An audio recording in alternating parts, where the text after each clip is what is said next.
जनता धर्म की ओर करवट बदली है, करवट अभी खड़ी हुई नहीं, खड़ी तो उसी दिन होगी 30 अक्टूबर को। उस नए इतिहास के निर्माण करने में बंबई से ज्यादा धर्म प्रेमी आए, एक नया इतिहास रचे, मर्यादा पुरुषोत्तम श्री राम के मंदिर का नव निर्माण। I appeal to you, Ram Jyoti will give you all the inspiration needed for the betterment of the life. All what is needed for betterment of life is only Ram. If there is no Ram, there is no survival. For that purpose, I Bharat माता की सौगंध राम की खाते हैं, सौगंध राम की खाते हैं, हम मंदिर वही बनाएंगे। बच्चा बच्चा राम का,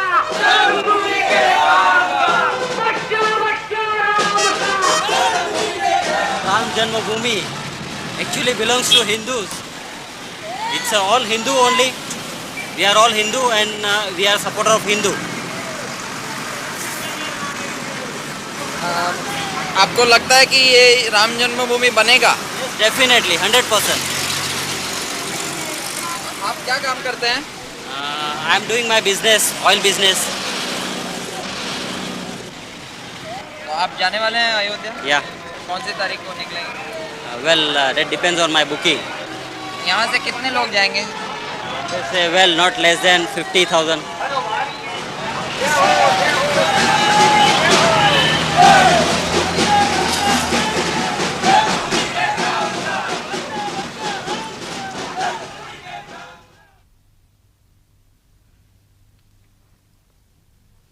അയോധ്യയിലെ ബാബറി മസ്ജിദ് നിർമ്മിച്ചത് 1528 ഹിന്ദു രാജദൈവമായ രാമന്റെ അപദാനങ്ങൾ ജനകീയമാക്കിക്കൊണ്ട് ഏതാണ്ട് 50 വർഷങ്ങൾക്കു ശേഷം തുളസീദാസ് രാമായണത്തിന് അദ്ദേഹത്തിന്റെ വ്യാഖ്യാനം രചിച്ചു തുടങ്ങി. 19-ാം നൂറ്റാണ്ടോടെ അയോധ്യ മുഴുവൻ രാമക്ഷേത്രങ്ങൾ കൊണ്ട് നിറഞ്ഞു. ഇവയിൽ പലതും രാമന്റെ ജന്മസ്ഥലമാണെന്ന് പലരും അവകാശപ്പെട്ടു. ബ്രിട്ടീഷ് ഭരണം വ്യാപകമായതോടെ വളർന്നുവന്ന ഹിന്ദു മുസ്ലിം ഐക്യം ബ്രിട്ടീഷ് സാമ്രാജ്യത്തിന്റെ നിലനിൽപ്പിന് തന്നെ ഭീഷണിയായി. മുഗൾ ഭരണാധികാരിയായ ബാബർ അയോധ്യയിലെ രാമക്ഷേത്രം പൊളിച്ചാണ് രാമജന്മസ്ഥലത്ത് മുസ്ലിം പള്ളി പണിതത് എന്ന അഭ്യൂഹം അവർ ഔദ്യോഗികമായി തന്നെ പ്രചരിപ്പിക്കാൻ തുടങ്ങി. രാമന്റെ ജന്മസ്ഥലമായി കരുതപ്പെടുന്ന ഒന്നാണ് ഇത് എന്നും പ്രചരണം നടന്നു. ഈ തർക്കം വളരെ വേഗം ഹിന്ദുക്കളും മുസ്ലിങ്ങളും തമ്മിലുള്ള ഒത്തുതീർപ്പിലൂടെ പരിഹരിച്ചു. പള്ളി അങ്കണത്തിലെ വിഗ്രഹത്തിനു മുന്നിൽ ഹിന്ദുക്കളും പള്ളിക്കകത്ത് മുസ്ലിങ്ങളും പ്രാർത്ഥന നടത്തി. പക്ഷേ ഈ ഒത്തുതീർപ്പ് ദീർഘനാൾ നിലനിന്നില്ല. 1949 രാത്രിയിൽ ഹിന്ദു തീവ്രവാദികൾ പള്ളിയുടെ പൂട്ട് പൊളിച്ചു തുറന്ന് അവിടെ വിഗ്രഹങ്ങൾ സ്ഥാപിച്ചു. അന്ന് ജില്ലാ മജിസ്ട്രേറ്റായിരുന്ന കെ നായർ വിഗ്രഹങ്ങൾ അവിടെ നിന്ന് മാറ്റാൻ അനുമതി നൽകിയില്ല. ക്രമസമാധാന പ്രശ്നം ഉണ്ടാവുമെന്ന കാരണം പറഞ്ഞാണ് അനുമതി നിഷേധിച്ചത്. അദ്ദേഹം പിന്നീട് ഹിന്ദു ദേശീയതാവാദ പാർട്ടിയായ ജനസംഘത്തിൽ ചേർന്ന് പാർലമെന്റ് അംഗമായി. പ്രശ്നം കോടതികളിലെത്തി. ഹിന്ദുക്കൾ പള്ളിക്ക് പുറത്തുള്ള ഒരു വിഗ്രഹത്തിനു മുന്നിൽ കോടതി നിയമിച്ച പുരോഹിതന്റെ നേതൃത്വത്തിൽ ആരാധന തുടർന്നു. ഇന്ന് ഹിന്ദു തീവ്രവാദികൾ ആവശ്യപ്പെടുന്നത് കോടതി വിധി എന്തായാലും അവിടെ പള്ളി പൊളിച്ചു തന്നെ രാമനു വേണ്ടി ബൃഹത്തായ ഒരു ക്ഷേത്രം പണിതേ തീരൂ എന്നാണ്. ലോകമെമ്പാടും പള്ളിക്കകത്ത് രാമന്റെ വിഭ്രമാത്മകമായ പ്രത്യക്ഷപ്പെടലിനെപ്പറ്റി വീഡിയോ ടേപ്പുകളും മറ്റും ഉപയോഗിച്ച് ആസൂത്രിതവും വ്യാപകവുമായ പ്രചാരണം നടന്നു.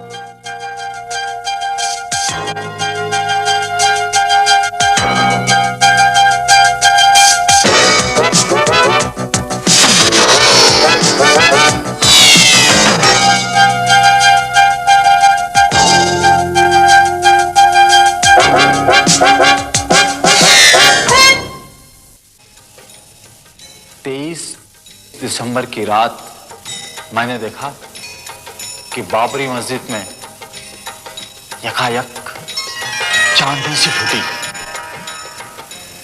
और उस तेज रोशनी में मैंने देखा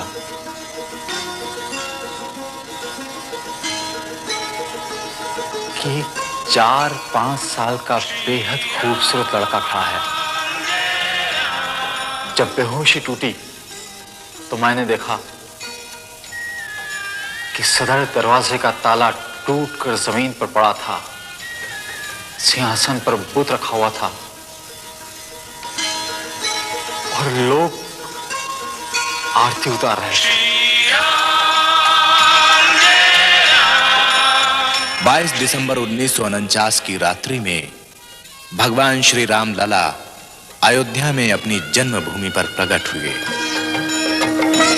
भय प्रकट कृपाला दीन दयाला कौशल्या हितकारी।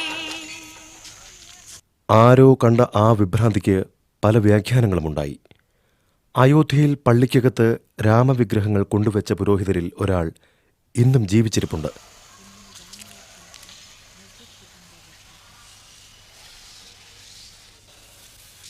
महंत राम सुभग दास जी महाराज शास्त्री अखिल भारतीय रामानंद संप्रदाय के प्रधानमंत्री, ये प्राइवेट महंत भी हैं और उस ट्रस्ट के सर्वाधिकारी हैं। आपने श्री राम जन्मभूमि के अंदर श्री राम लला जी का प्राकट उत्सव किया था। वह कौन सा डेट है, कौन सा तारीख है, कौन सा सन है, आप बताने का कष्ट करें।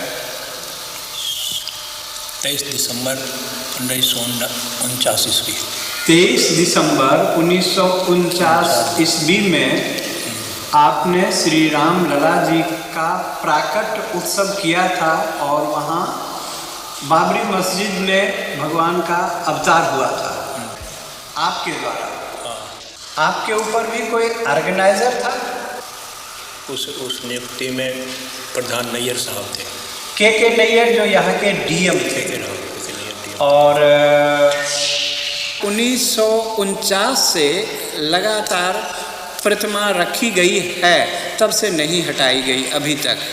तो आप ही ने रखी थी? महंत राम सुभग दास जी शास्त्री जी जो आप सामने में हैं, आपने ही रखी थी। हाँ जी, हमारे और भी सहयोगी थे, केवल मैं नहीं था।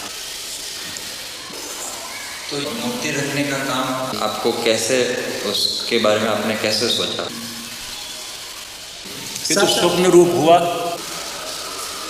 उस स्वप्न को साकार किया मूर्ति रख के। स्वप्न केवल इन्हीं को नहीं आया, अभराम दास के मन में भी आया और महंत दिग्विजय नाथ के मन में भी आया, महंत राम सुभग दास जी के मन में भी आया।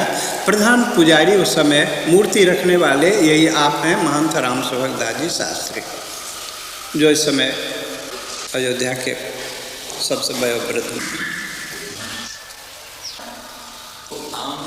आम जनता तो ये नहीं जानती है कि मूर्तियाँ इन्होंने ही रखवाई थी। नहीं, रिकॉर्ड में है। गवर्नमेंट ने आपके नाम से वारंट जारी किया था।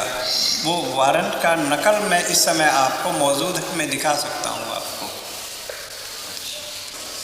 तो जेल से कैसे निकल आए? जेल से फिर वो जमानत पर रिहा हुए, मुकदमे चले और मुकदमे से आप फिर बरी हो गए। नैयर साहब ने निर्णय दिया कि जब तक इस केस का फैसला न हो तब तक इसे बरी कर दिए जाए।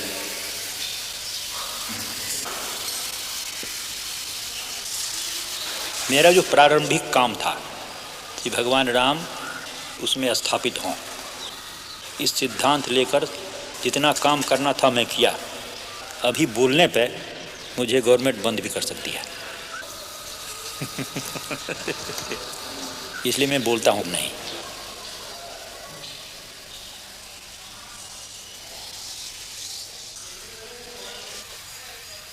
പഴയ പള്ളിയിലെ വൃദ്ധനായ ഇമാമും അദ്ദേഹത്തിൻ്റെ മകനും ആ സംഭവം ഓർക്കുന്നു. सन 49 की रात में जब मेरे फादर हाजी अब्दुल गफ्फार साहब ईशा की नमाज़ पढ़ने के लिए गए थे, तो उस वक्त नमाज़ पढ़ा के घर जब वापस आए तो सुबह फजर के दूसरे दिन सुबह जुमे के दिन फजर की नमाज़ पढ़ाने इनको जाना था। फिर तो उतनी में मौज़न रात में आया, जो वहाँ मस्जिद में रहता था, सफाई करने वाला, झाड़ू देने वाला। उसने बतलाया कि हमारे यहाँ मस्जिद के अंदर तो मूर्ति रख दिया है बैरागियों ने, तो इन्होंने कहा कि अच्छा ठीक है हम चल रहे हैं वहाँ, ऐसा कैसे हो सकता है। जब वहाँ आए तो डीएम ने वादा किया कि आप इस जुमे की नमाज़ कहीं अलग पढ़ लीजिए और उसके बाद में हम 2-4 जुमे में इसका फ़ैसला करके आपके हवाले कर देंगे, फिर आप इसमें नमाज़ पढ़िएगा। तो ये उसी जुमे का इंतज़ार आज तक कर रहे हैं।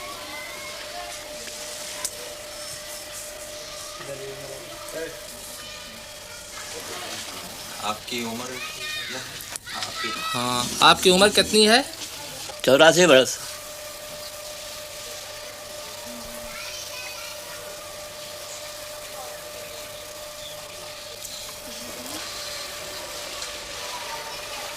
हमारा कारोबार सारा लकड़ी का सप्लाई करने का जो है मंदिरों से ही है ताल्लुक। मंदिर में हम लकड़ी बेचते हैं।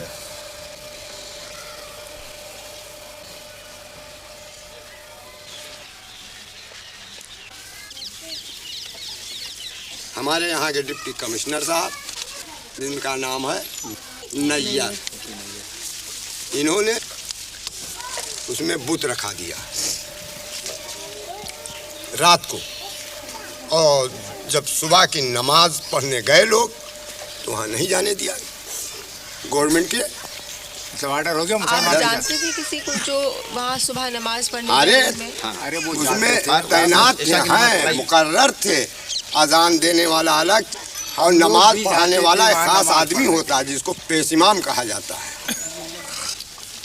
आप कभी गए हैं नमाज पढ़ने? हाँ गए हैं, गए हैं। और आज तक आप लोग अभी यही नहीं समझ सके, अब क्या समझने आए हैं? अब तो ये मामला बहुत दूर पकड़ गया ना अब तो साहब। अब ज़ेर गौर है वहाँ अदालत में, दुनिया खलफसार हो गया, खुदा मालूम कितने लोग नज़र आतश हो गए, कितने लोग मौत के घाट पहुँच गए। और इसके बाद जनाब आज आप आते हैं उसके लिए जांच के लिए। तो हम लोग उसी के सहारे हैं कि क्या फैसला होता है। अब तो हमारी बात जौन पहुँचे कर रहा पहुँच गई, अब हमारी बात क्यों पहुँचाने वाला नहीं है और ना हमारी बात में कोनो ताकत है। आज इतनी नफरत पैदा कर दी गई है कि जनाब हमारी सूरत से लोग बेजार हैं।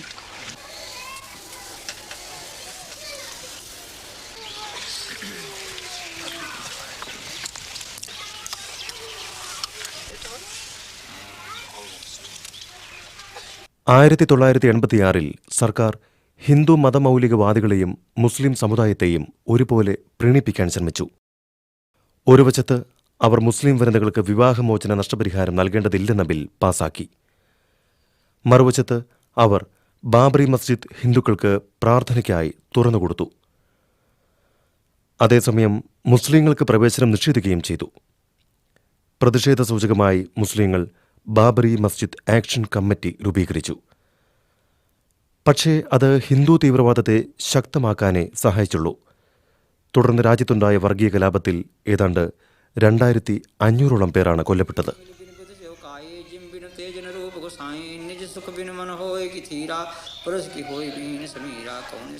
പൂജാരിയായ ലാൽദാസ് വിവാദ സ്ഥലമായ രാമജന്മഭൂമി സ്ഥലത്ത് കോടതി നിയമിച്ച പുരോഹിതനാണ്. प्रधान पुजारी हूँ और 10 साल से कार्यरत में हूँ। व्यवस्था मेरे हाथ में है और अभी तक मैं उस मंदिर की व्यवस्था देखते चला रहा हूँ। तो ये जो विश्व हिंदू परिषद ने मंदिर बनाने का कार्य शुरू किया है, इसके बारे में आप क्या सोचते हैं? ये तो एक राजनीतिक मुद्दा है। विश्व हिंदू परिषद ने जो कार्यक्रम चलाया है, मंदिर तो बनाने के लिए कोई रोक नहीं था। फिर हमारे यहाँ ऐसा कोई विधान नहीं है कि हम भगवान को अलग हटा करके किसी जगह रखे जाएं, क्योंकि भगवान जहाँ विराजमान हमारे होते हैं हम उसको मंदिर ही मानते हैं। हमारे यहाँ हिंदू परंपरा ही है, चाहे वो किसी भी मकान में रख दिए जाएं तब भी हम उसको मंदिर ही कहते हैं, क्योंकि भगवान जहाँ विराजमान है वो मंदिर ही होता है। फिर अलग से मंदिर बनाने का कोई औचित्य नहीं है। अगर अलग से भी बनाया जाता तो उस इमारत में जिसमें भगवान विराजमान हैं हम उसको तोड़ना भी नहीं चाहते हैं। और जो लोग तोड़ना चाहते हैं वो इस मुद्दे को लेकर तोड़ना चाहते हैं कि पूरे हिंदुस्तान में एक तनाव की स्थिति पैदा हो और हिंदू मत जो है हमारे पक्ष में हो। उनको ये चिंता नहीं है कि कितना बड़ा जनसंहार होगा, कितने लोग मारे जाएंगे, कितने कटेंगे, कितनी बर्बादियाँ होंगी, या जो मुस्लिम बाहुल क्षेत्र में हिंदू रहते हैं उनकी क्या परिस्थिति होगी। हमारे देश के सामने तमाम ऐसी समस्याएं हैं कि 1949 से आज तक किसी मुसलमान ने वहाँ कोई अवरोध नहीं पैदा किया। लेकिन जब इन्होंने यह नारा दिया कि बाबर के संतानों से खून का बदला लेना है, तब पूरा देश जो है वो दंगाग्रस्त हो गया और कम से कम हजारों लोग इसमें मारे गए, मौत के घाट उतार दिए गए। लेकिन तब भी इन लोगों ने ज़रा सा यह महसूस नहीं किया कि यह तनाव जो देश में फैल रहा है, हिंदू मुस्लिम की जो एकता आज हमारे देश में बनी हुई थी, तमाम मुस्लिम शासकों ने मंदिरों को जो जागीरें दी, आज जानकी घाट में माफीनामा मिला, हनुमानगढ़ी के बहुत से भाग मुसलमानों के बनाए हुए हैं, फकीर राम जी का मंदिर मुसलमानों का माफीनामा है। ये तमाम जो जागीरें मुसलमानी शासकों द्वारा मंदिरों में दी गई और अमीर अली और बाबा रामचरण दास के जो समझौते थे कि हम हिंदू और मुसलमान दोनों एक मिल करके रहेंगे, उसी जन्मभूमि के पाठ में दो भाग किया गया कि एक तरफ मुसलमान नमाज पढ़ेंगे, एक तरफ हिंदू पूजा करेंगे। ये सारी बातें जो थी उस पर इन लोगों ने पानी फेर दिया।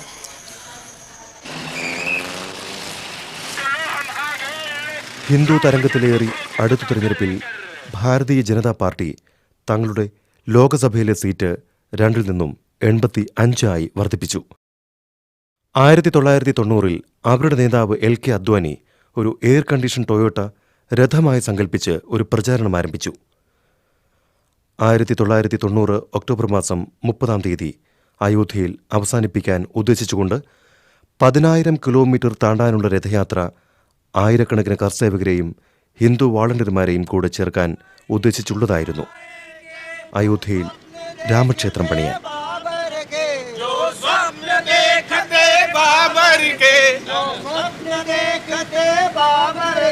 जो स्वप्न देखते बाबर के अरमान मिटा कर मानेंगे, अरमान मिटा कर मानेंगे। जो खेल रही है आंगन में इस बेल कुचल कर मानेंगे, इस बेल कुचल कर मानेंगे। हम मंदिर वही बना तो केवल झांकी है, काशी मतलब बाकी है। ये तो केवल झांकी है, काशी मतलब बाकी है। बच्चा बच्चा राम का भूमि के काम का, बच्चा बच्चा राम का भूमि के काम का, बच्चा बच्चा राम का।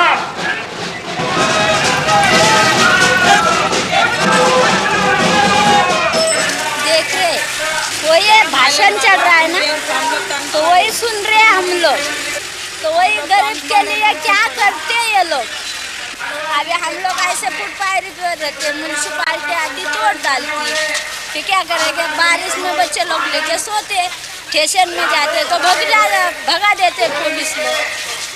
ये क्या हो रहा है? ये क्या चल रहा है ना, ये भाषण चल रहा है ना।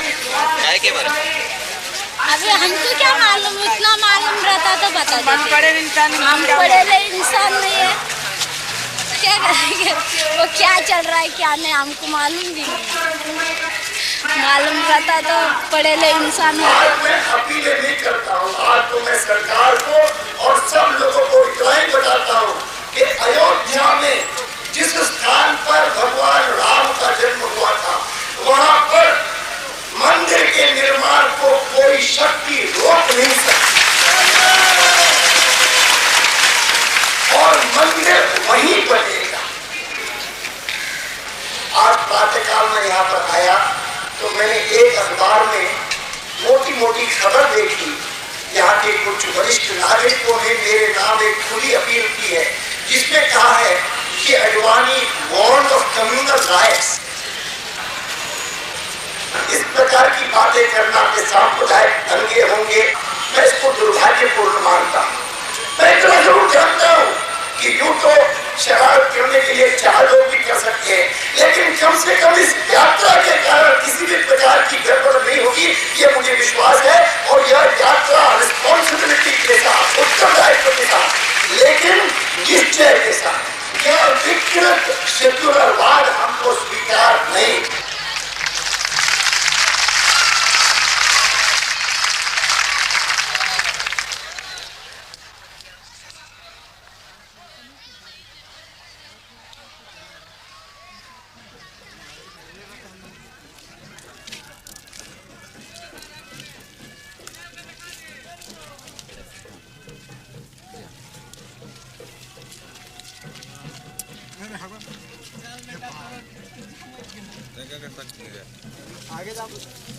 तैयारी तो देखिए रहे हैं, बहुत धूमधाम से हो रही है।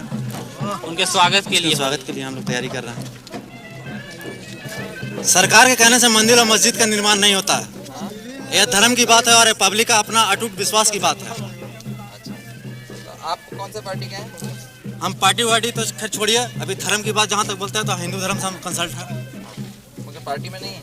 पार्टी तो ही है, किसी न किसी पार्टी से तो जरूर कंसल्ट है। हाँ वही पूछ रहे हैं। हम ऐसे दिल से कांग्रेस साई को चाहते हैं, लेकिन हम धर्म की जहाँ तक बात है तो हिंदू धर्म को तो ही है।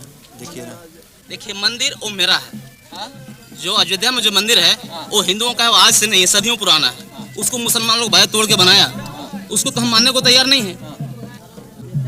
ये लोगों का कहना है कि यहाँ पे दंगा फसाद होने की संभावना है। हाँ देखिए, दंगा फसाद तो हर हाल में होगा ही, हो तो कोई उसका परवाह नहीं है, क्योंकि मंदिर मेरा है और मेरा पूर्वज का है आदिकाल से, और मंदिर वहाँ रहेगा ही। यानी दंगा फसाद होगा? दंगा फसाद अगर होगा तो हम भी तैयार हैं। हम शांति चाहते हैं, लेकिन अगर मेरे रास्ते में कोई रुकावट आएगा तो उसको छोड़ेंगे भी नहीं। रही जात की बात, यहाँ कौन से जात के हैं ज़्यादातर लोग? आप कौन से जात के हैं? हम आते हैं फॉरवर्ड में। हाँ फॉरवर्ड में नहीं बैकवर्ड फॉरवर्ड में बैकवर्ड में साव जिसको बोलते हैं ना, बढ़िया केसरी बोलो। सबसे पहले तो संघ बना है आरएसएस, उसके बाद विश्व हिंदू परिषद बना है, और बजरंग दल तो विशेष करके राम जन्मभूमि के मुद्दे पर बनाया गया। जैसे ये यूथ विंग है विश्व हिंदू परिषद का बजरंग दल, भारतीय जनता पार्टी, विश्व हिंदू परिषद, बजरंग दल पूरा एक संघ परिवार है। ये बजरंग दल मतलब ये है एक हिंदुओं का युवा शक्ति एक साथ एक नाम से संगठित हो, जैसे कि राम जी का वानर सेना था। तो आप क्या काम करते हैं? हम अभी लॉ कर रहे हैं। हाँ लॉ कर रहे हैं, वकालत। और आप? जी मैं इलेक्ट्रिशियन हूँ, ऐसा काम करते हैं आपसे। मेरा अपने इलेक्ट्रिक की दुकान है। इलेक्ट्रिक की दुकान है, इलेक्ट्रिक बिजली इलेक्ट्रिक। क्यों आए आप इसमें? हम लोग जो भी विश्व हिंदू परिषद के ऊपर गलत नज़र देगा उसके लिए हम लोग उसका कोई भी कुछ भी कर सकते हैं उसके साथ। यानी क्या? जैसे उसके साथ अगर मारपीट का समय आया तो मारपीट किया जाएगा, बातचीत का समय आया अगर बात से काम चल जाता है तो बात से ही हम लोग निपट लेंगे, नहीं तो उसके साथ हम लोग बाध्य होकर के मारपीट करने के लिए भी तत्पर रहेंगे। यानी किनसे लड़ाई करनी पड़ेगी? जो भी हमारे हिंदू धर्म के विरोधी हो, जैसे कुछ मुस्लिम लोग हैं, कुछ अपने ही हिंदू लोग हैं जो कि हम लोगों को बाधा पहुंचाते हैं हिंदू धर्म के विषय में। राम जी का जन्म कहाँ हुआ था, इसके बारे में कोई प्रमाण है?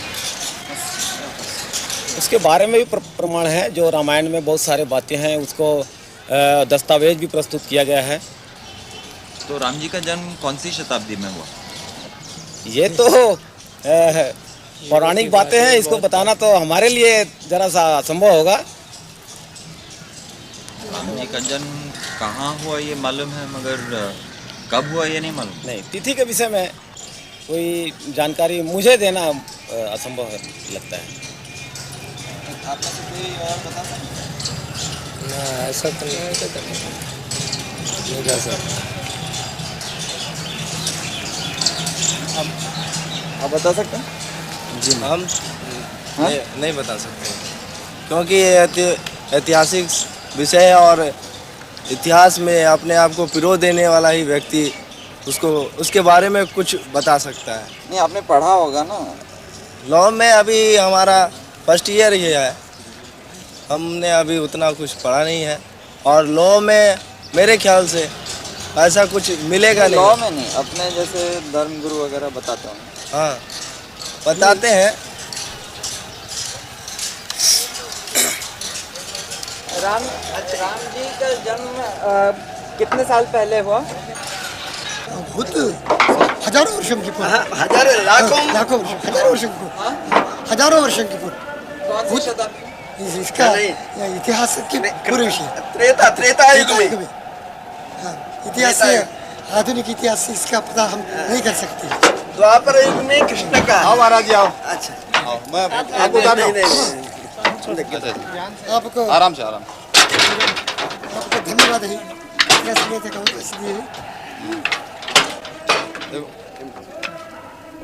हाथ भी नहीं लगाने देना।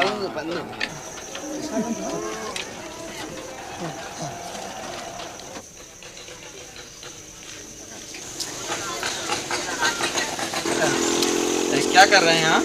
हाँ, हमको दर्शन करना है, उसको आरती दिखाना है। आ रहा है ना उधर से, राम जन्मभूमि को आरती दिखाना है। अच्छा सेवा करना है। अच्छा, तो जो भी मोटर गाड़ी आती है वहाँ दर्शन कराते हैं? जी ना, राम जन्मभूमि को। हाँ, ये पीछे आते हैं।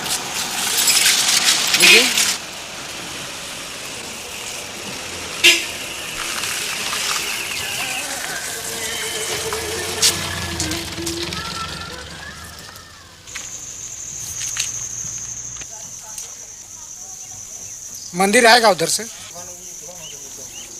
पूरा मंदिर? हाँ, ट्रक से। उधर से ट्रक में मंदिर आ रहा है? आएगा जो लिखा हुआ है।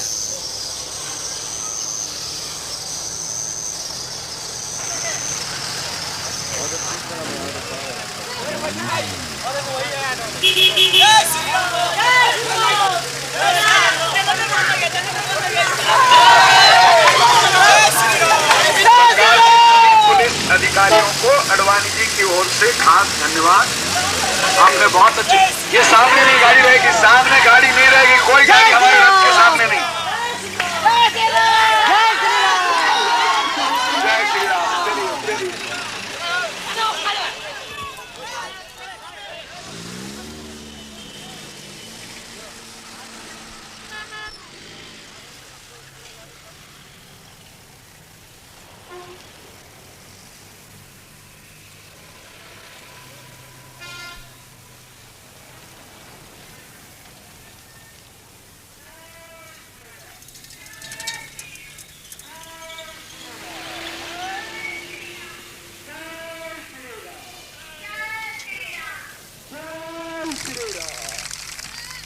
आज की तारीख में देख लीजिए, जैसे ही हमारी विजय यात्रा भगवान राम जी की रथ यात्रा लाल कृष्ण आडवाणी जी लेके बम्बई पहुंचे, वैसे ही जनता दल के 68 सदस्यों ने इस्तीफा देने के लिए उनको अपील कर दी है वीपी सिंह को कि वीपी सिंह साहब आप हट जाइए।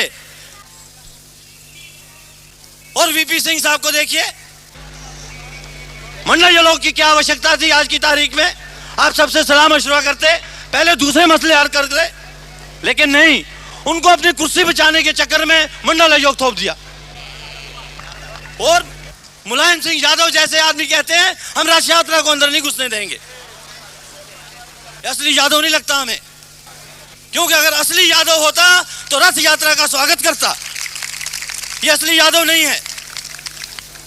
ये यादव मुझे लगता है कुछ पिछड़ी जाति होती से कहीं से आया होगा। മണ്ഡൽ കമ്മീഷൻ റിപ്പോർട്ട് നടപ്പാക്കാനും പിന്നോക്ക വിഭാഗക്കാർക്ക് ജോലി സംവരണം ചെയ്യാനുള്ള സർക്കാരിന്റെ നീക്കത്തെ സവർണ ഹിന്ദു വിഭാഗങ്ങൾ എതിർത്തു വരികയായിരുന്നു. അവരുടെ വിദ്വേഷം ബിജെപിക്കും രാമക്ഷേത്രത്തിനുമുള്ള പിന്തുണയായി മാറി. പക്ഷേ സമൂഹത്തിൽ ഇത്രനാൾ അവഗണിക്കപ്പെട്ടിരുന്നവർക്കിടയിൽ ഒരു പുതിയ ബോധം വളരാൻ തുടങ്ങിയിരുന്നു.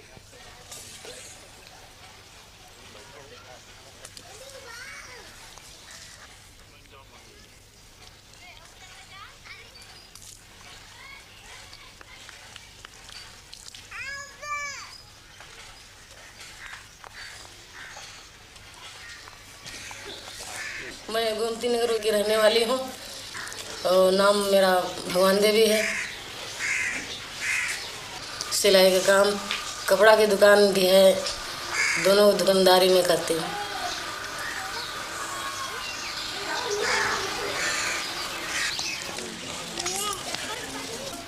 वही मजूरी खेती बाड़ी करते थे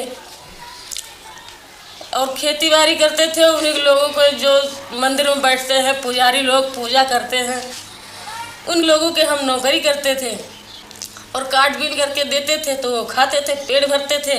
और जब गल्ला घर में भर ले तो कहें बाहर ही हटो, आप छूत हो, गल्ला हमारे घर अब आ गया है, अब आप छूत हो, चलो भागो यहाँ से, हमारे घर में कदम नहीं रखना, क्योंकि उनके घर में गल्ला आ चुका है। और अगर हम उसके बाद में लोटिया छूना चाहे तो हमें लोटिया छूने नहीं देंगे। ये स्थितियाँ पहले की थी, हमारे बुजुर्गों की थी। हमारे बुजुर्गों को इसी तरह से सताया गया है, इन्हीं लोगों ने सताया, मंदिर के पुजारी लोगों ने। मगर अब कह रहे हैं कि अब आ सकते हैं। अभी वही बात है।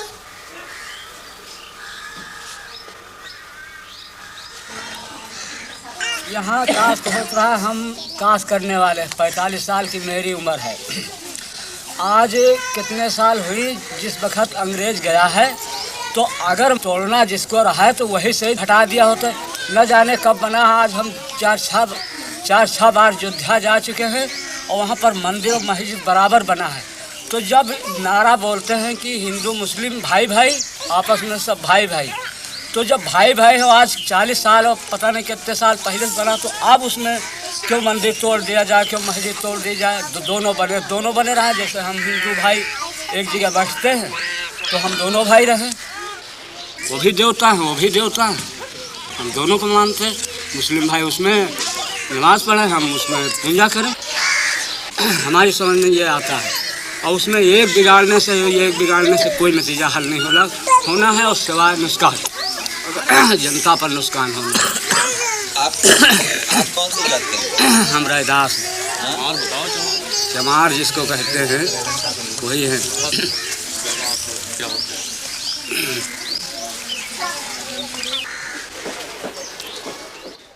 ഇടതുപക്ഷത്തിന്റെ ആഹ്വാനം ചെവിക്കൊണ്ട് ജനങ്ങൾ രഥയാത്രയ്ക്കെതിരെ പ്രതിഷേധിക്കാൻ ബീഹാറിലെ പട്നയിലേക്ക് മാർച്ച് ചെയ്തു.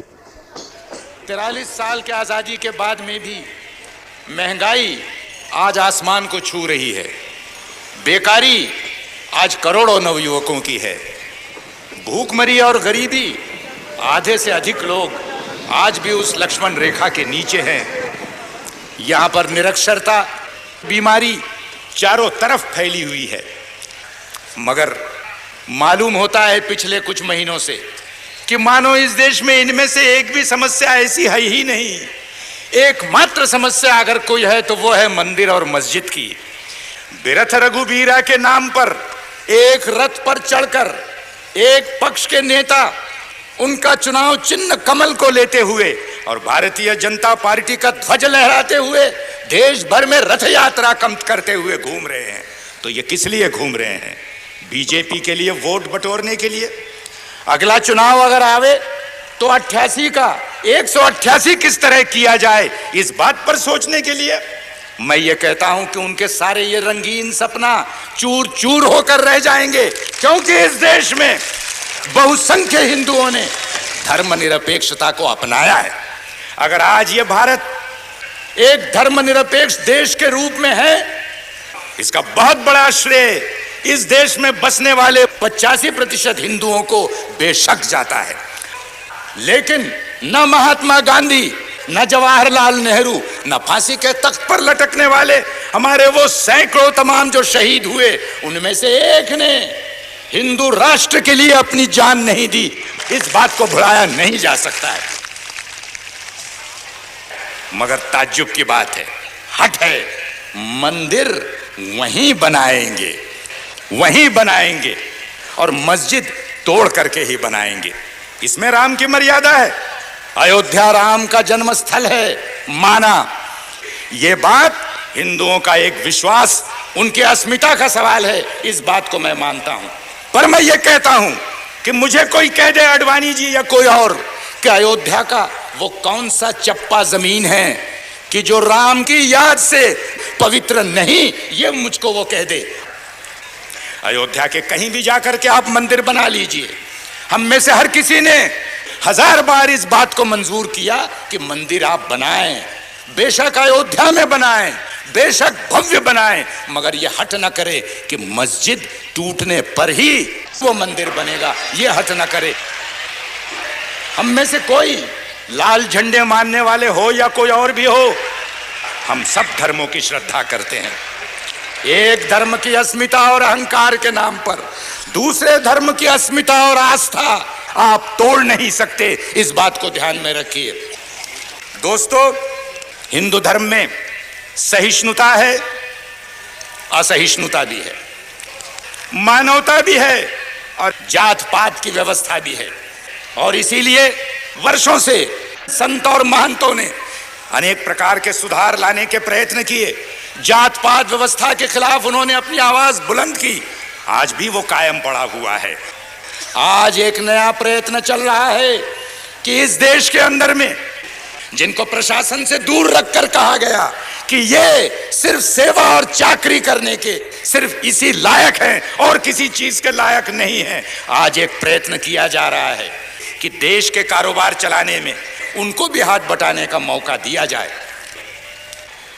लेकिन वही ताकतें जो हिंदू धर्म के अंदर कठमुल्लापन कायम रखना चाहते हैं, झंडा लहराकर मस्जिदें गिराना चाहते हैं, वही लोग इस देश के अंदर में वर्णाश्रम और जात पात के नाम पर भी जो है तो आज कस्में खा रहे हैं और उसके प्रयत्न कर रहे हैं।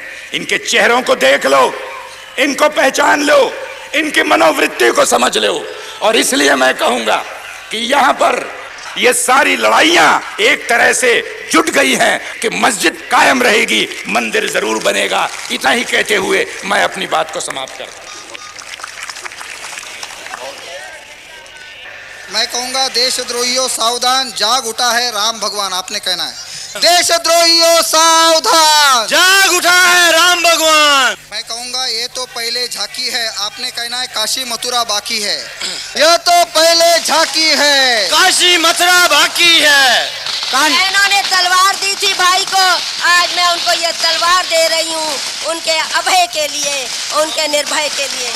एक बहन ने तलवार देना अपने आप में इतिहास बनता है। बोलो श्री लाल कृष्ण आडवाणी जी की, सौगंध राम की खाते हैं। LK आडवाणी जिंदाबाद, राम भक्त जिंदाबाद। और जोर से बोलिए भगवान श्री राम की। आप लोगों का बहुत बहुत धन्यवाद, नमस्कार।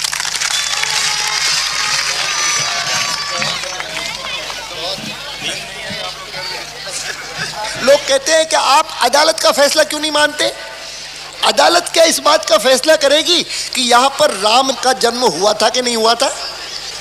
आपसे तो इतनी आशा है, बीच में मत पड़ो, रास्ते में मत आओ, क्योंकि ये जो रथ है लोक रथ है, जनता का रथ है, जो सोमनाथ से चला है और जिसने मन में संकल्प किया हुआ है कि 30 अक्टूबर को वहां पर पहुंच करके कार सेवा करेंगे और मंदिर वहीं बनाएंगे, उसको कौन रोकेगा? कौन सी सरकार रोकने वाली है?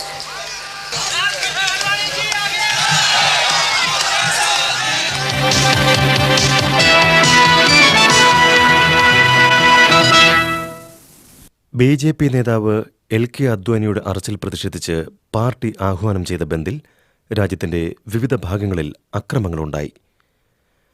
രാജസ്ഥാനിൽ കൊള്ളയും കൊള്ളിവെപ്പും തടയാൻ ജയ്പൂർ നഗരത്തിൽ സൈന്യം രംഗത്തിറങ്ങി. ഒരു പോലീസുകാരനടക്കം 5 പേർ കൊല്ലപ്പെട്ടു. ഗുജറാത്തിൽ VHP BJP ബന്ദിൽ 8 പേർ കൊല്ലപ്പെട്ടു. രാജസ്ഥാനിൽ ജയ്പൂർ, ജോധ്പൂർ, അൽവർ, നഗോർ എന്നിവിടങ്ങളിൽ വ്യാപകമായി അക്രമങ്ങളുണ്ടായി. രാജസ്ഥാനിൽ ഇതുവരെ 49 പേർ മരിച്ചതായി വാർത്താ ഏജൻസി റിപ്പോർട്ട് ചെയ്യുന്നു. सुढौरा कॉन्स्टिट्यूएंसी हरियाणा से मैं विधायक हूँ जनता दल से। अभी आज मैं पार्टी से रिजाइन कर रहा हूँ।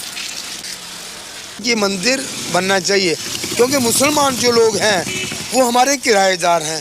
1947 में पटेल जी ने एक बात कही थी कि इन सालों को भगा दो, मोहम्मडन्स को हमने अपना घर खाली करा लेना है, बाई फोर्स, बाई हुक और बाई क्रुक हमने अपने मकान को खाली करा देना है।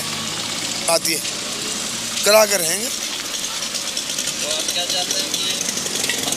मंदिर बनेगा। विजय राजे सिंधिया हमारी माता जी, माधवराव सिंधिया की माता जी, मेरी माता जी, अटल बिहारी वाजपेयी, LK आडवाणी, विजय मल्होत्रा और आपके मदन लाल खुराना, हमारे सारे भारतीय जनता पार्टी से आज मैं पत्रकार सम्मेलन बुला रहा हूँ। शाम को मैं रिजाइन करूँगा। आज मैं भारतीय जनता पार्टी में शामिल हो जाऊँगा या कांग्रेस साई में। जनता दल आज मैंने छोड़ दिया। मैं विधायक हूँ, MLA हूँ हरियाणा से, ताऊ लाल के यहाँ से, लेकिन आज मैं मुलायम सिंह यादव के खिलाफ हूँ। मुलायम सिंह यादव मुझे अरेस्ट नहीं कर सकता, उसकी पावर नहीं। पंडित चिरंजी लाल MP करनाल से मेरे मामे हैं। सुषमा स्वराज मेरी सगी बहन है। आज मैं सरकार छोड़ रहा हूँ इनके गुंडापन से। अरे बाबर कौन था? घुसपैठिया था। अकबर कौन था? घुसपैठिया था। तो हमें बाबर को नहीं मानना, हमें राम को मानना है, जो कितने सालों से हमारे देश के अंदर राम राज्य था, दशरथ के बेटे थे। हम राम जन्मभूमि को अपना मान्यता देते हैं। राम जी बताते हैं कि सुबह से पी के रखना नहीं, गलत। ये पृथ्वी के अंदर तो दुई रचना हाँ, जी, वो सोमरस है। हम हाँ। भाई साहब बता रहे हैं कि आपने सुबह से शराब पी रखी है। ये सोमरस है, इसका पान बड़े बड़े देवताओं ने किया। दुर्योधन ने किया, धृतराष्ट्र ने किया, श्री कृष्ण ने किया।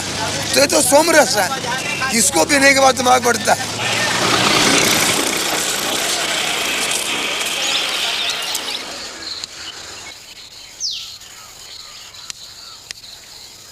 हम तो कहीं फैसला हुए वही ठीक है। वो अपना मस्जिद बनाओ, हम लोग अपना जो है हाँ, मंदिर बनाए। आप अपना मस्जिद अपने भाई बनाए, है ना? भाई कोई विशेष बात नहीं। हाँ। अब इतनी दोनों फरीकन में इतना जुझ है। हाँ। और इसमें फायदा कुछ नहीं होगा, बस नुकसान के अलावा क्या फायदा है भाई? पैसा हर जगह जो लड़ाई हो ठनी तो पैसा लगी, इधर से पैसा उनका घाटा नहीं पर हमारे लोगों का घाटा है। हाँ, हम लोग चौराहे दुकान खोले, कोई एक पैसा काम नहीं होता, एक पैसा काम नहीं हो रहा है। घर जा आप बताओ कि का 4 किलो का नमक बिका रहा है तो काका कहते ने किलो भरे का नहीं मिल रहा है। 1.5 रुपया 2 रुपया किलो का नमक मिल रहा है। हाँ। बस क्या है, हमारे लोगन का गल्ला बखारी सस्ता है, सस्ता बस, और कोई चीज़ सस्ती नहीं है। सब गल्ला हमारा लोगन सस्ता है और जत्ती है सब महंगाई है।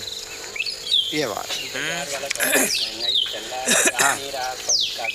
कभी कोई झगड़ा नहीं, कबो नहीं झगड़ा हो। अब हमारे यहाँ पर कोई वो वैसी बात नहीं है। ये तो बाहर का जो है सब ये सब बातें बेकार की लड़ाई झगड़ा बेकार की करने बात तो वाली है। है ना। मस्जिद तोड़ के मंदिर कैसे बने? अब बगल में बना लिया, कोई बात नहीं, झगड़ा शांत कर लिए, शांत हो बिल्कुल। लेकिन अब एक उठाव वाली बात है तो वो बात अलग, लड़ाई वाली मतलब बात हो गई। आप हिंदू हैं कि मुसलमान? नहीं, हम तो हिंदू। तभी आप सोचते हैं कि यहाँ मस्जिद नहीं तोड़नी चाहिए?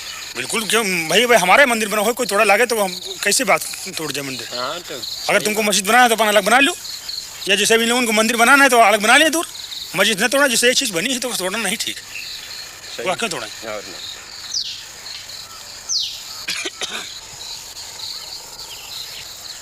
आप लोग कौन से जाते हैं? कर्म लोहार, मतलब लोहे का काम करना है। तो आप में से कोई ब्राह्मण राजपूत तो नहीं? नहीं, इसमें ब्राह्मण कोई नहीं। हाँ? ब्राह्मण कोई नहीं। ब्राह्मण लोग तो चाहते हैं मंदिर टूट के मंदिर बन जाए, सीधा मामला उनका यही है और कुछ नहीं। उनका माहौल ही है।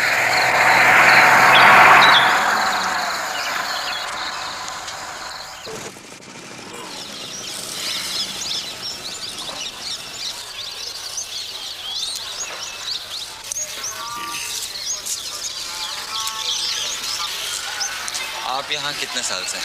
करीब 35। तो आप पुजारी हैं यहाँ इस मंदिर के? क्या नाम है आपका? महंत भोलादास। महंत भोलादास। ये जो अभी हो रहा है इसके बारे में क्या सोचते हैं?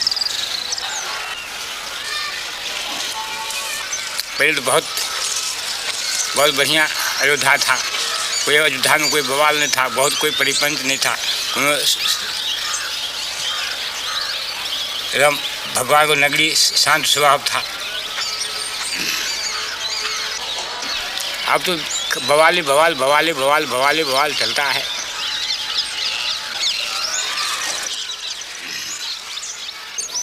यहाँ पे मंदिर बहुत सारे हैं ना?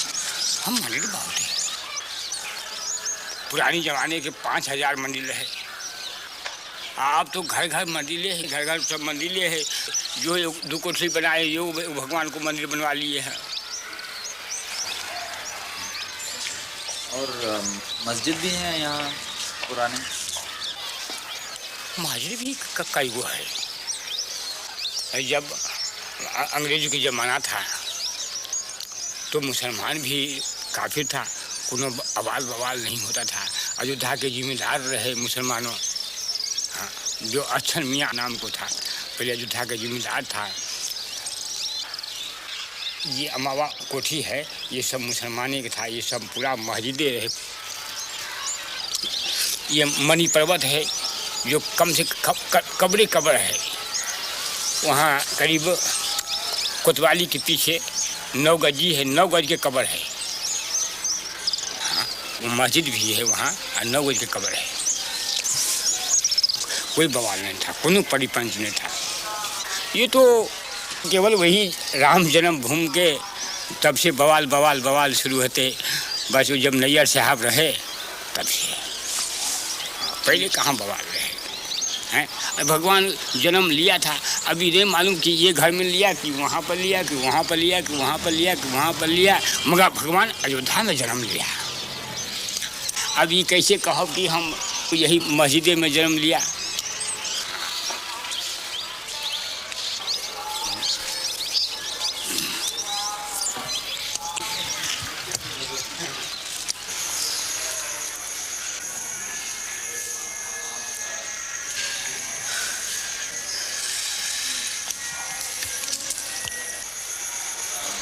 आज तक जो पूरे हिंदुस्तान के अंदर में इस तरह से दंगे फैलाए गए, ये मात्र एक सांप्रदायिकता का दंगा कुर्सी और पैसे के लिए फैलाए गए, न कि ये राम जन्मभूमि के। मैं तो ये कहना चाहता हूँ, मैं राम जन्मभूमि मंदिर का पुजारी हूँ। मैं बिल्कुल सत्य कह रहा हूँ आपसे कि आज तक विश्व हिंदू परिषद के लोगों ने वहाँ पर एक माला भी नहीं चढ़ाया, भगवान की पूजा अर्चना तक उन लोगों ने नहीं करवाया वहाँ पर।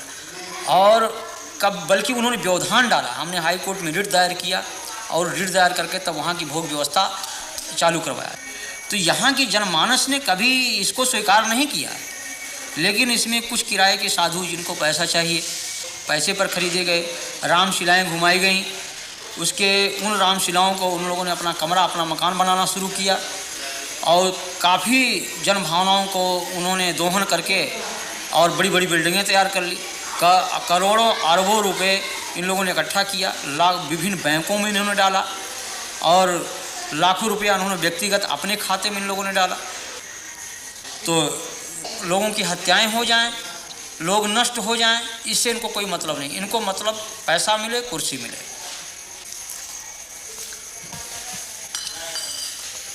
यहाँ जो लोग हिंदू राष्ट्र की बात करते हैं, राम के नाम पर तनाव फैलाते हैं, हिंसा करते हैं, ये सभी उच्च जाति के लोग हैं और ये सब के सब सुविधा भोगी हैं। इनमें त्याग और तपस्या और जनमानस का हित लेस मात्र नहीं है। ये केवल धार्मिक भावनाओं को बाहर करके और स्वयं को सुख सुविधा में वो परिणित किए हुए हैं। ये जनहित की बात कर ही नहीं सकते। लेकिन आज बड़े बड़े मठ हैं, करोड़ों अरबों की संपत्ति उसमें है और हम पैदल छोड़ करके एयरमेल से चलते हैं, फर्स्ट क्लास की टिकट पर चलते हैं, एयर कंडीशन के कमरे में रहते हैं। तो जहाँ पर हम एक तरफ भौतिकवाद, उस भौतिकवादी व्यवस्था से अलग होकर के त्याग और तपस्या और जनहित की बात सोचते थे, उस जगह हम उसको त्याग करके और हम भौतिकवादी व्यवस्था में परिणित हो चुके हैं। जो हम भौतिकवादी व्यवस्था में पूर्ण रूप से लिप्त हो चुके हैं, तो हम भौतिकवाद की ही बात सोचेंगे, हम उससे परे हट नहीं सकते हैं। तो ये आज के धर्माचार्यों को कि आप क्या कहेंगे? हम तो इनको भौतिकवादी व्यवस्था का एक पोषक मानता हूँ मैं। ये जो पूंजीपति कहते हैं कि हिंदू धर्म की रक्षा, हिंदू धर्म की रक्षा। मैं कह रहा हूँ कि यहीं पर देश के पूंजीपतियों की जो आज धर्म की, आज अशोक सिंघल को इस बात को जो कह रहे हैं कि हम बहुत बड़े राम के भक्त हैं, क्या राम का यही आदर्श है कि 90% लोग भूखों मरे? ये हमारे देश की जो विषमता है आज, ये क्या इन धर्माचार्यों की नहीं चाहिए? अगर आप बड़े पूंजीपति हैं, आपके पास पैसा है, आपके कहने में एक पूंजीपति समुदाय देश का है, तो उन पूंजीपतियों से पैसा लेकर के उन गरीबों में लगाइए आप, जैसे मदर टेरेसा कर रही है, या और जिन धर्माचार्यों ने किया है, पूर्व जो धर्माचार्यों हमारे ने किया है, उनका अनुकरण करें आप।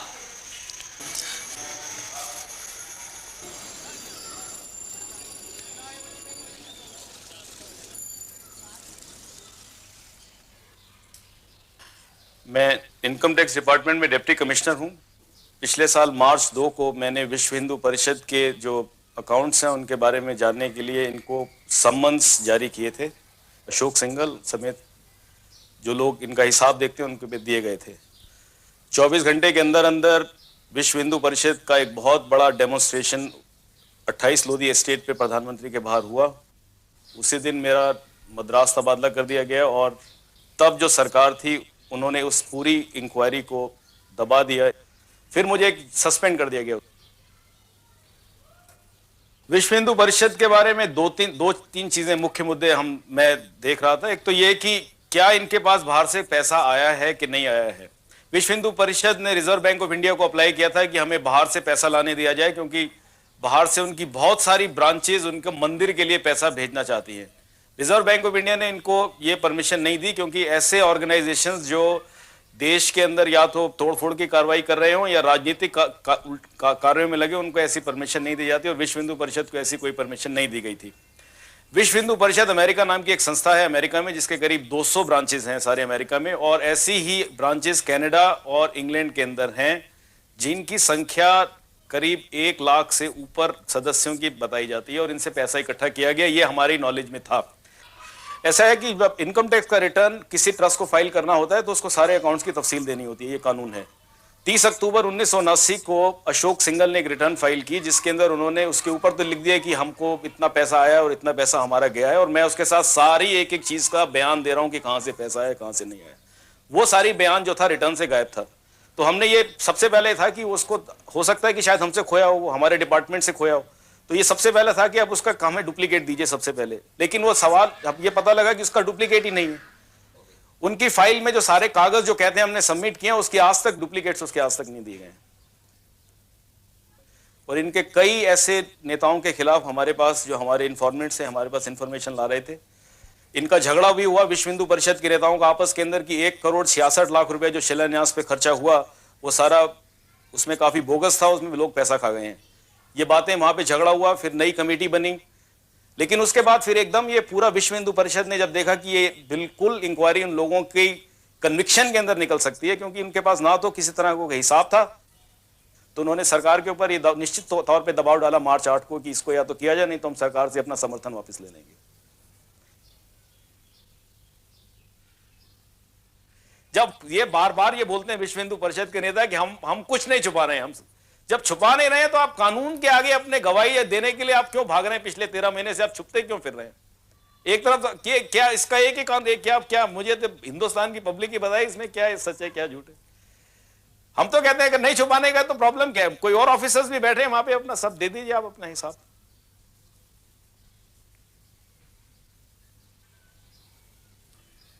मैं बाहर से जब पढ़ के आया था वापस, तो इसी ख्याल से आया था कि शायद देश के लिए कुछ करूंगा, लेकिन इस देश में होना है। मैंने एमबीए पास किया था अमेरिका से, मैं सब छोड़ के अपना काम छोड़ के मैं हिंदुस्तान चला आया था यहाँ पर। अगर एक कानून इंप्लीमेंट करने वाले ऑफिसर को अगर आप उसके साथ ऐसा करेंगे तो इस देश में कोई कानून नहीं रहेगा, ये हम बता सकते हैं। अगर हमारे साथ जो हुआ है, हम आपको बता दें, इस देश के अंदर ये एक फाउंडेशन डल गई है हमारे साथ जो हुआ है कि इस देश के अंदर कभी कानून नहीं रहेगा। क्योंकि अगर जो कानून वाले ऑफिसर्स के साथ ये किया गया जो मेरे साथ हुआ है, तो इसका यही नतीजा है कि देश के अंदर कानून हमेशा के लिए खत्म हो गया। मैं तो ये समझता हूँ, मेरे को तो कोई उम्मीद नहीं है कि ऐसे कुछ इस देश का कोई होगा भविष्य। मैं चाहता हूँ भविष्य हो, लेकिन मैं इस बारे में मेरे को तो नहीं लगता कि अब कुछ भविष्य रहा है इस देश के अंदर।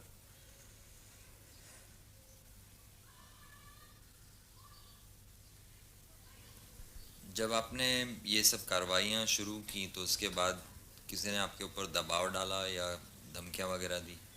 हाँ, मेरे को 2 बार 2 लोगों ने धमकियाँ दी। मैं उनके नाम नहीं देना चाहता। 2 धमकियाँ दी। उन्होंने कहा कि अगर आपने आगे जबान खोली तो हम आपको जान मार देंगे, आपको जान से।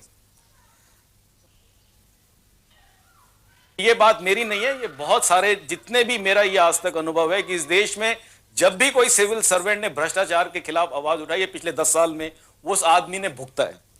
तो इस सिर्फ बीएचपी का सवाल नहीं, मैं समझता हूँ सब जगह पैसे वाला गरीब को जलील, जलालत जो है सब जगह घुस गई है। और धर्म को उसका नाम देना ये तो बहुत गलत बात है। धर्म तो बिल्कुल ही नहीं है। कम से कम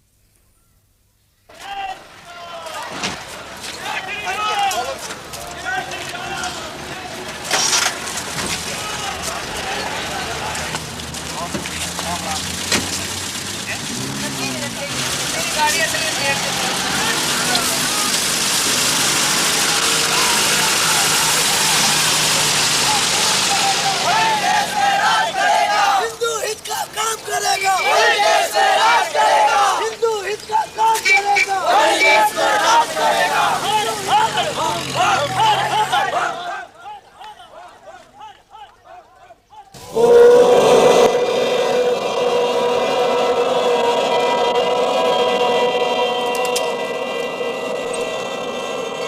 जय श्री राम, जय श्री राम, जय श्री राम।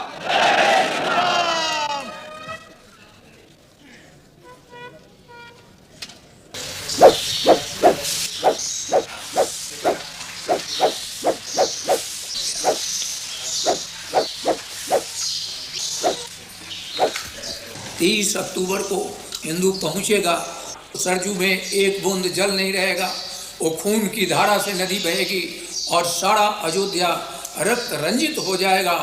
हल्दी घाटी अयोध्या बनेगी, ये इम्फाल का मैदान अयोध्या बनेगा, जलियन बाग कांड का उदाहरण अयोध्या प्रस्तुत होगा। बोलो राम जन्मभूमि की जय, काशी विश्वनाथ की जय। मारेंगे मर जाएंगे, मंदिर वहीं बनाएंगे, मारेंगे मर जाएंगे, मंदिर वहीं बनाएंगे।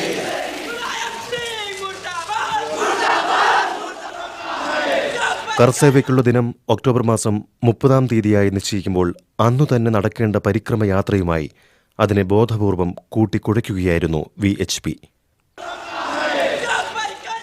പരിക്രമയ്ക്കെത്തിയ സാധാരണക്കാരെയും പള്ളി പൊളിക്കാനിറങ്ങിത്തിരിച്ച കർസേവകരെയും തിരിച്ചറിയാനാവാത്തതിനാൽ തദ്ദേശ ഭരണകൂടം അവിടെ ഒരു കർഫ്യൂ പ്രഖ്യാപിച്ചു.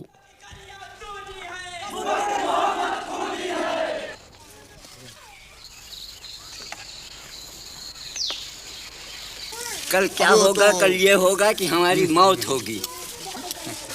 अजल सर पर खड़ी हरदम मुझे मालूम होती है, मेरी हर सांस मुझको आखिरी मालूम होती है, मौत है। कल क्या होगा? ये अभी मैं बोल रहा हूँ, अभी सांस निकल जाए, खत्म। देखिए ना, जयपुर को जला दिया, फूंक दिया, बर्बाद कर दिया। सारा भारत हमारा जल रहा है इसी एक प्रॉब्लम पर। नहीं सकता कि हमारे आपके ताल्लुकात में कोई फर्क आएगा, लेकिन आज ऐसा कि हम एक दूसरे से भय कर रहा है, डर रहा है। बोलते घबराता, आदि बात करते घबराता है, मिलते दूसरे एक दूसरे मिलते हुए घबराता है। ऐसी भावना खराब कर दी गई हिंदुस्तान की, भारतवर्ष की, कि इसका जवाब ही नहीं मिलता है साहब। पैकर्मा करने तो हम तमाम मुसलमान जाते थे शौकिया, कुछ यारी दोस्ती में। भाई से मेरे ताल्लुकात, उनका भैया चलो, हमने चलो भैया, क्या फर्क पड़ता है पैकर्मा करने में। पानी पिलाते थे। अब इतने से बच्चे क्या है ना, हमारा पैकर्मा रोक दिया साहब। धार्मिक मामला ऐसा होता है कि हम आप एक थाली में बैठ कर खाएं, लेकिन जहाँ मामला आया बाबरी मस्जिद का, जन्मभूमि का, तना क्या आप उधर खड़ी हुई, मैं इधर खड़ा हो गया। ना बहन रही ना भाई रहा।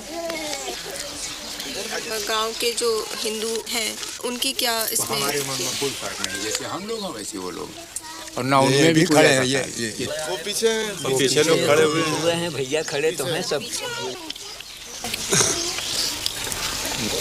यहाँ की जो आबादी है जी, इसमें हिंदू मुसलमान का कितने हिंदू है, कितने मुसलमान? यहाँ बराबर बैठे हैं, मगर मेरे गांव में हिंदू मुसलमान की भावना कोई ऐसी नहीं ना कि हम हिंदू है या मुसलमान है। मेरे यहाँ शादी ब्याह होता है, वो परसते हैं, हम खाते हैं, हम परसते हैं, वो खाते हैं। मतलब दोनों पार्टियों में एकदम भाई बंदी और वो है भाईचारा है। तो हमारे गांव में तो कोई ऐसी बात ही नहीं ना। तो इस माहौल में भी वो भाईचारा? जी हाँ, हमारे यहाँ कायम है, हमारे यहाँ कायम है भाईचारा। आसपास के गांव जितने हैं यहाँ पे अयोध्या के 10, 15, 20 किलोमीटर एरिया में, उसमें सांप्रदायिक आपको बहुत कम मिलेंगे। और जब तक यहाँ बाहर के असामाजिक तत्व नहीं आएंगे तब तक यहाँ झगड़ा होने कोई सवाल नहीं ना। हाँ, जिस टाइम असामाजिक तत्व आ जाएंगे उस टाइम तो झगड़ा होना है। आज जनता को सूचित किया जाता है कि शहर में कर्फ्यू पूरी तरह से लागू कर दिया गया है। कोई भी व्यक्ति कर्फ्यू का उल्लंघन करता हुआ पाया गया तो उसके खिलाफ सख्त से सख्त कार्रवाई की जाएगी और बल प्रयोग किया जाएगा। आम जनता को सूचित किया जाता है कि शहर में कर्फ्यू पूरी तरह से लागू कर दिया गया है। जय श्री राम, जय श्री राम, जय श्री राम, जय श्री राम, जय श्री राम। जान नहीं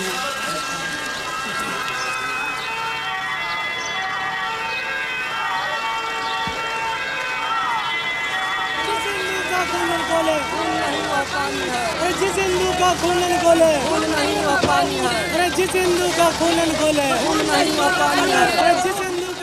ഒക്ടോബർ മാസം 30-ാം തീയതി അയോധ്യയിലെത്തിയവർ സരയൂ പാലം കടന്ന് അവിടെ പ്രവേശിക്കും മുൻപ് അറസ്റ്റ് ചെയ്യപ്പെട്ടു. ഹിന്ദുത്വത്തിനു വേണ്ടി തങ്ങളെ തുണയ്ക്കാനാണ് കർസേവകർ പോലീസിനോട് ആഹ്വാനം ചെയ്തത്.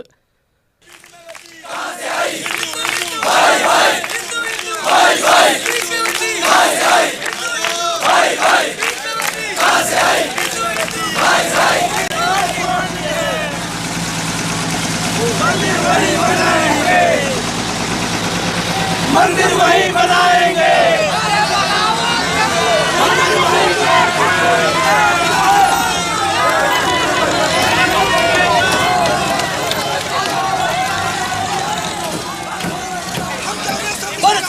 रामचंद्र महाराज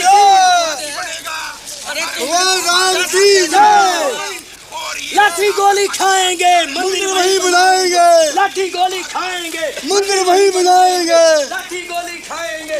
एक 462 साल पहले एक लुटेरे ने आकर अगर हमारे मंदिर को ध्वस्त किया है तो ये हमारे माथे पर कलंक है। अगर ये बाबरी मस्जिद रहेगी तो हिंदुओं पर ये कलंक हमें अपनी गुलामी याद दिलाता रहेगा। अरे हम इसको को उठा कर रहेंगे। ये गुलामी का चिन्ह है, इसे हम खत्म करेंगे, चाहे खून से करें चाहे गोलियों से करें। और मस्जिदें 3,500 करेंगे बड़ी बड़ी।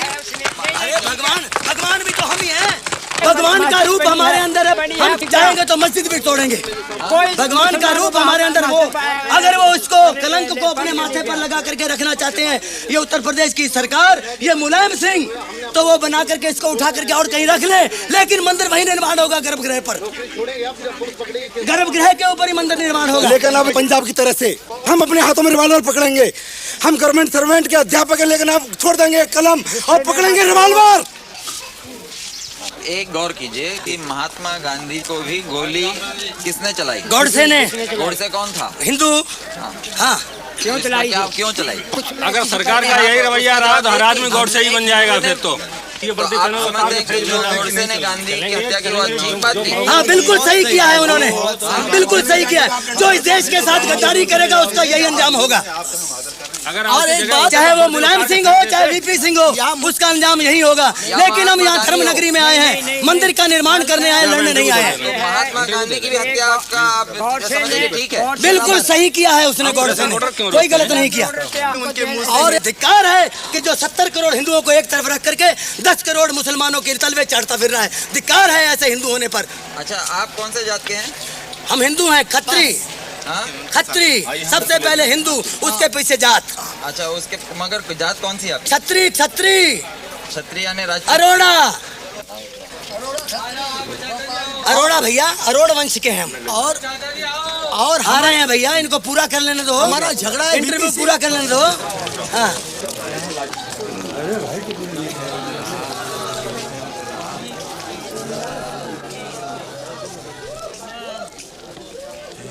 आप कहाँ से आए? डिस्ट्रिक्ट एटा। और क्या करते हैं? हम पंडा हैं गंगा जी के। आप क्या करने आए हैं? परिक्रमा देने। परिक्रमा देने हैं? हाँ। और कार सेवा के लिए भी आए कि नहीं? हाँ? हाँ, सिर्फ परिक्रमा करने? सिर्फ परिक्रमा। तो आपको मालूम था कि यहाँ पे कार सेवा भी ये लोग कर रहे हैं राम जन्मभूमि हाँ, के ये लिए मालूम है, मगर हमको जब कर्फ्यू खुल गया और जब हमको कल भी हमने सुना कि परिक्रमा लगेगी तो फिर हम आए। यानी आपको ये मंदिर के और मस्जिद के झगड़े से कोई लेना देना कोई लेना देना नहीं। आपको फर्क नहीं पड़ता कि मस्जिद भी रहे और मंदिर भी रहे? कोई नहीं, हम तो जाकर मंदिर में ठहरेंगे। एक मंदिर में, यहाँ एक मंदिर है सागरिया पट्टी में, वहाँ ठहरेंगे। अच्छा हाँ। तो आप ये नहीं कह रहे कि मंदिर वहीं बनाएंगे? कौन? हम तो कुछ नहीं कह रहे हैं, हम तो अपने चश्मा को और खो गया तो अंधे और हो गए। अच्छा, हम क्या कहेंगे अब? हाँ हाँ, तो चलिए चलें, आप गाड़ी बैठे। चश्मा आपका गायब हो गया? हाँ, चश्मा गिर गया। आप लोगों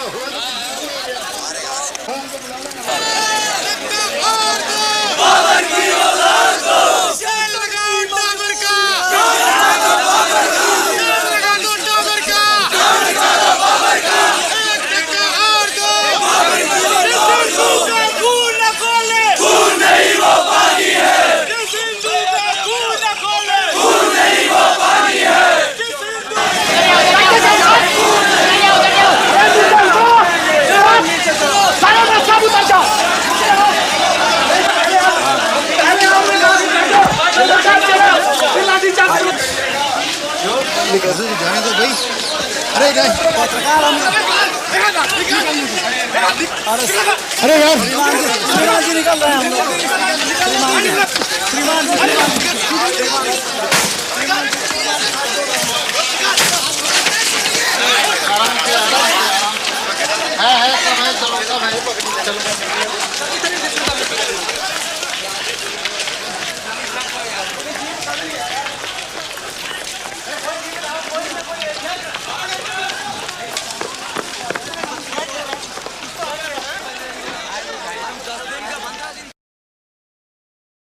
ഭരണയന്ത്രത്തിലെ പല ഉന്നതരും സവർണ ഹിന്ദുക്കളായിരുന്നു. ഹിന്ദുത്വവാദത്തോടുള്ള അവരുടെ അനുഭാവം രഹസ്യമായിരുന്നില്ല. വിശ്വ ഹിന്ദു പരിഷത്തിന്റെ വൈസ് പ്രസിഡന്റ് SC ദീക്ഷിത് മുൻ പോലീസ് ഡയറക്ടർ ജനറലായിരുന്നു. അദ്ദേഹം ഇപ്പോൾ പോലീസിന്റെ മൈക്ക് ഉപയോഗിച്ച് കർഷകരെ അഭിസംബോധന ചെയ്യുകയാണ്.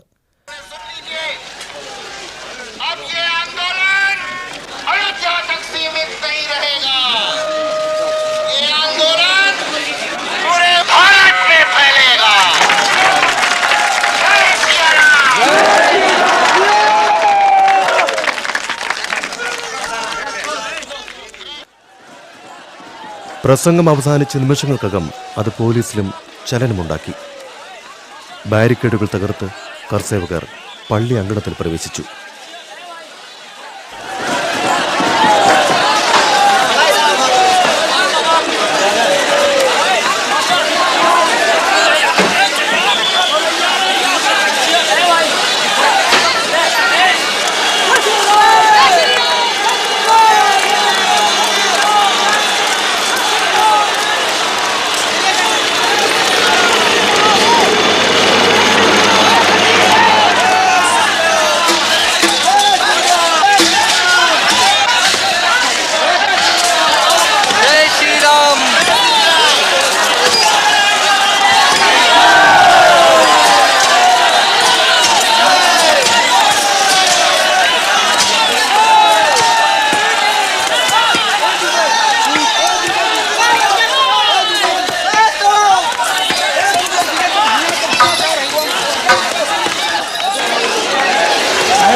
करके मंदिर को मैंने कब्जा किया, तोड़ दिया, और तोड़ करके हमने चाहे जो कुछ हो जाए, लाठियां सहते भी रहे और हम तोड़ते भी रहे। हमारे पुलिस ने ऊपर मस्जिद पर थे हम, तो नीचे से गोली मारी पुलिस वालों ने। आपकी जानकारी में कितने लोग गोली में मरे? करीब 4 लोग मरे हैं। ज्यादा मरे होंगे, ऐसे दोनों साइड से लोग चोट आई है, पुलिस भी घायल हुए, 1-2 भले चोट आई और लोग मरे भी हैं। तो आपको ये बुरा नहीं लगता है कि आपने जो कार्रवाई की है उससे लोगों की जाने गई? तो अगर आप ये नहीं करते तो वो जिंदा रहते हैं ना जी, तो इसके बारे में बुरा नहीं लगता? नहीं, बुरा तो लगता है साहब, लेकिन फिर भी वो हमारे भाई हैं, वो हमारे भाई हैं, लेकिन फिर भी उसके बावजूद हमारे प्रशासन ने बहुत हमारी मदद करी है। अब उनके आभार प्रकट करते हैं पुलिस वालों के, CRP वालों के, सेंट्रल रिजर्व पुलिस वालों के, कि उन्होंने हमको यहाँ पर आने की इजाज़त दी और हम मंदिर के अंदर घुस करके और मंदिर का जो काम हमको करना चाहिए था, जिसका बीड़ा हम लोगों ने उठाया था, उसको हमने पूर्ण किया। तो लोगों की जानेंगे उसके बारे में क्या? अब उसके जरिए हमको जो है बहुत दुख है, उसके लिए हमें दुख है कि जिनकी जाने गई हैं, ये घायल व्यक्ति हैं और जो घायल है हुए हैं, उनके लिए भी हमको बड़ा दुख है।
ही नहीं पर कि पूरी भारत की जनमानस को इसका विरोध करना चाहिए कि किसी की धार्मिक भावना पर ठेस नहीं पहुंचाना चाहिए। हम किसी के दिल को तोड़े नहीं, हमारा धर्म ये राव नहीं करता है, इस चीज़ को कभी अनुमति नहीं देता है। राम का हमारा ये जो आदर्श है राजनीति का, वो यही है कि जनता सुखी रहे, और जिस तरह से मुख में हम भोजन डालते हैं पेट को मिलता, सभी अंगों को मिलता, उसी तरह से सारी जनता हमारी है, कोई उसमें छोटा बड़ा कोई उसमें ऐसा नहीं है। लेकिन उन आदर्शों की सीधी हत्या की गई। मगर आज जो लहर चल रही है हमारे देश में, इस लहर में जो लोग घृणा की भाषा बोलते हैं उनके पीछे ज़्यादा लोग चलते हैं, और जो लोग प्यार की भाषा बोलते हैं जैसे आप बोल रहे हैं उनके पीछे कम लोग हैं। ऐसा नहीं है। ये तो जैसे बाढ़ आती है भाटे की तरह से, जब तूफान आता है तो उसमें तमाम पेड़ गिर जाते हैं, तमाम मकान ढह जाते हैं, सड़क नष्ट हो जाते हैं, तमाम परिवहन सेवाएं ठप हो जाती हैं। एक दोहा लिखा है आरण्यकांड में कि हरित भूमि तृण संकुल समुझ परहि नहीं पंथ, जिम पाखंड बादते लुप्त भये सदग्रंथ। जब घोर बरसात होती है तो इतनी घास उग जाती है जो सही रास्ते वो दिखाई नहीं पड़ते हैं। उसी तरह जिस तरह से पाखंडियों की बात से सही बात जो है छिप जाती है। जैसे कोई आदमी खा लिया कोई नशा जब तक उसके शरीर में रहेगा तब तक कोई भी क्रिया कर सकता है, पागल भी हो सकता है, अटैक भी कर सकता है, स्वयं की आत्महत्या कर सकता है। ये सब उन्माद होते हैं, विचार चिंतन ये सब नष्ट हो जाते हैं। लेकिन ये बरसात ऋतु थोड़ी ही देर तक होती है, बाद में लोगों की समझने की सोचने की ये क्षमता होती है। तो आज जो कुछ लोगों में इस तरह की बातें हैं ये एक उन्माद है, और जब लोगों को असलियत सामने आ जाएगी, जब लोग जान जाएंगे कि हाँ ये बात गलत कही गई, हम लोगों को गुमराह किया गया, तो अपने ही लोग उसका बहिष्कार कर देंगे। मैं बहुत दुख महसूस करता हूँ, तब भी मैं अपने को उतना ही संयम उतना ही धैर्य में अपना बना रखा हूँ। तूफान है, लेकिन उस तूफान से हम उसे विचलित नहीं होना चाहिए। ये भाटे की तरह से आया और गया।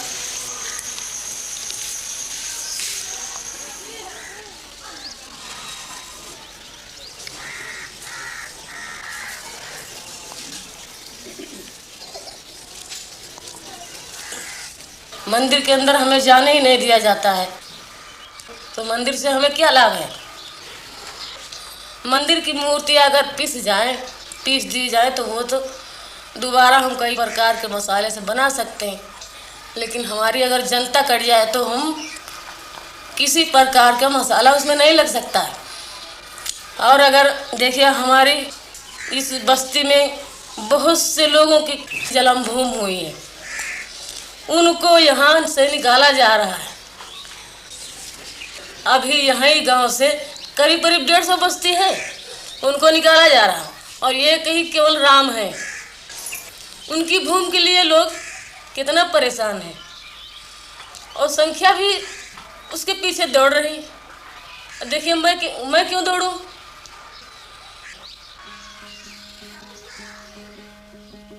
साधु देखो जग बौराना, साच कहो तो मारन धावे, झूठे जगपतियाना। साधु देखो जग बौराना, हिंदू कहत है राम हमारा, मुसलमान रहमाना। आपस में दो लड़े मरत हैं, मर्म कोई नहीं जाना, मर्म कोई नहीं जाना। माला पहिरे टोपी पहिरे, छाप तिलक अनुमाना। बहुतक देखे पीर औलिया, पढ़े किताब कुराना। करे मुरीद कबर बतलावे, उनहु खुदा न जाना, उनहु खुदा न जाना। या विधि हंसत चलत है हमको, आप कहावे स्याना। कहे कबीरा सुनो भाई साधो, कहे कबीरा सुनो भाई साधो, इनमें कौन दीवाना, इनमें कौन दीवाना। साधु देखो जग बौराना, साधु देखो जग बौराना।